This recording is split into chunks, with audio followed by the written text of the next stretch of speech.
থেকে ডেঙ্গু ও করোনা পরিস্থিতির খবর জানাতে যুক্ত হচ্ছেন সহকর্মী নিকুঞ্জবালা পলাশ।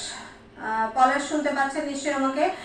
বরিশালে এখন পর্যন্ত ডেঙ্গুতে কতজন আক্রান্ত হয়েছেন এবং করোনা পরিস্থিতি কি সেখানে একটু জানাবেন আমাদের। পাপন, আপনাকে ধন্যবাদ।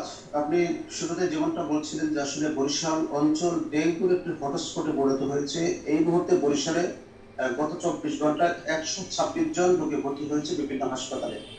আমি কিছুক্ষণ আগে খবর পেয়েছি বরিশাল শেরেবাংলা মেডিকেল কলেজ হাসপাতালে, সেখানেও গত 24 ঘন্টায় 28 জন রোগী ভর্তি হয়েছে। পাশাপাশি অন্যান্য যে জেলা রয়েছে বা বিভিন্ন উপজেলা রয়েছে সেখানেও কিন্তু প্রতিনিয়ত ডেঙ্গু আক্রান্ত রোগী ভর্তি হচ্ছে।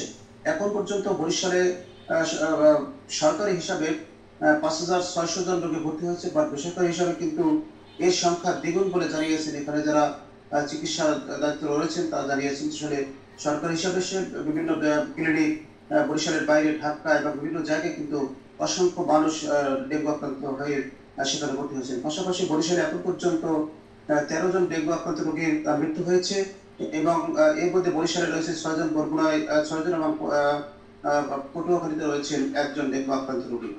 সব মিলিয়ে আমরা বলতে পারি যে বরিশালে এই মুহূর্তে ডেঙ্গুর সংখ্যা অনেকটাই ভয়াবহ। পাশাপাশি করোনার বিষয়টা এখন পর্যন্ত বরিশালে 3 জন পড়ার রোগী শনাক্ত হয়েছে এবং তারা কিন্তু বরিশাল শেরেবাংলা মেডিকেল কলেজ হাসপাতালে সেখানে কিন্তু চিকিৎসাধীন আছেন। তবে নতুন করে কোনো পড়া রোগী শনাক্ত হয়নি।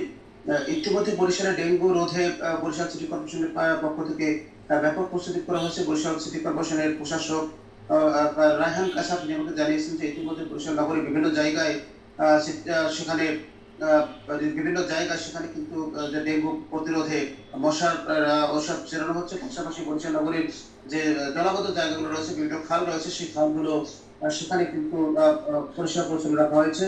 সব মিলে আমরা বলতে পারি যে বরিশালের ডেঙ্গুর নিয়ন্ত্রণে এই ছিল বরিশালের ডেঙ্গু এবং করোনা বিষয়ে সর্বশেষ খবর। পলাশ, আপনাকে ধন্যবাদ। দর্শক, বরিশাল থেকে ডেঙ্গু ও করোনা পরিস্থিতি জানাচ্ছিলেন সহকর্মী নিকুঞ্জবালা পলাশ।